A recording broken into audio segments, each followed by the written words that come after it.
अक्षर पुरुष की उत्पत्ति की और उससे कहा कि आप मुझे सृष्टि रचना में सहयोग दें। ये काफी और भी बहुत सा प्रकरण है, लेकिन हमने जितना आवश्यक है उतना ही हमको बताएंगे आपको।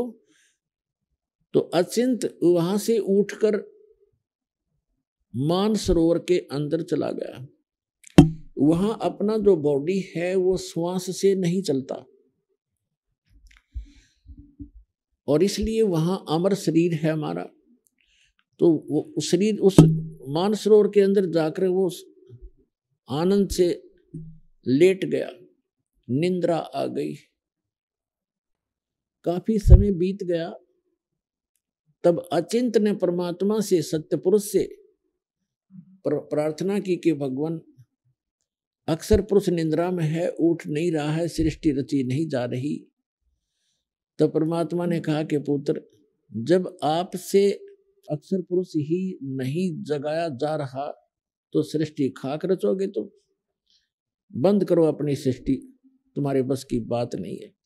इस बात से अचिंत बहुत शर्मिंदा हुआ और अक्षमा याचना की कि भगवान आगे से कोई हम ऐसी काम नहीं करेंगे, आपकी आज्ञा से ही मैंने ये सब कुछ किया था। तो परमात्मा ने कहा कि मैंने इसलिए तुझे आज्ञा दी थी कि तुम्हारे अक्षमता का आपको पता चल जाए कि जिसका काम उसी को साजे और करे तब मूर्ख बाजे। ये तो एक देसी कहावत है।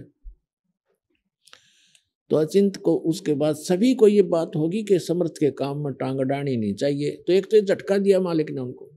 फिर परमेश्वर ने क्या किया कि उस सरोवर से ही एक थोड़ा सा जल लिया, अमृत, और उसको अपने वचन से एक अंडा बना दिया। अंडे में एक आत्मा प्रवेश कर दी। वो अंडा छोड़ दिया, बहुत बड़ा अंडा था, बहुत बड़ा। उस अंडे को छोड़ दिया उस जल में। वो उस जल के अंदर अंडा जा रहा था गड़गड़ गड़गड़ करता हुआ। अक्षर पुरुष के पास से पहुंचा जो निंद्रा में सोया पड़ा था सरोवर के अंदर। जब अक्षर पुरुष के पास से वो पहुंचा, निकट पहुंचा, तो एकदम उसकी आंखें, निंद्रा भंग हो गई। अक्षर पुरुष की निंद्रा भंग हुई तो उस जैसे कोई अधूरी नींद जाग जाता है तो वो कोप से देखता है, उसमें कुछ गुस्सा सा होता है। ऐसे कोपित दृष्टि से उसने देखा कि किसने मेरी निंद्रा भंग की है। तो वो अंडा फूट गया। उस तेज से अंडा दो भाग हो गया।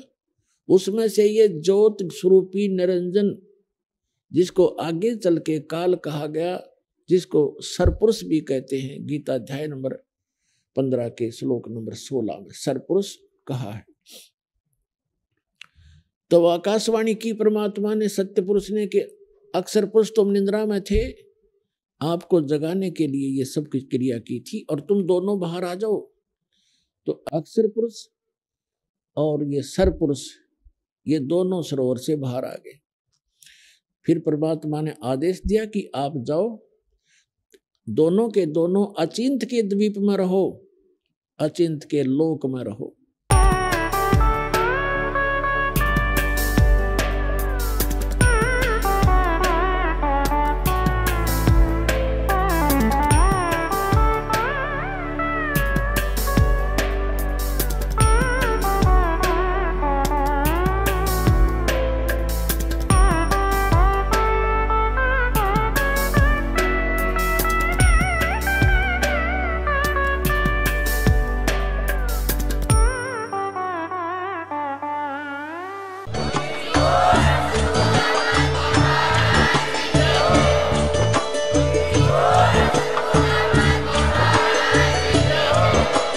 अध्यात्म की ऐसी ही सत्य जानकारी के लिए चैनल को अभी सब्सक्राइब करें।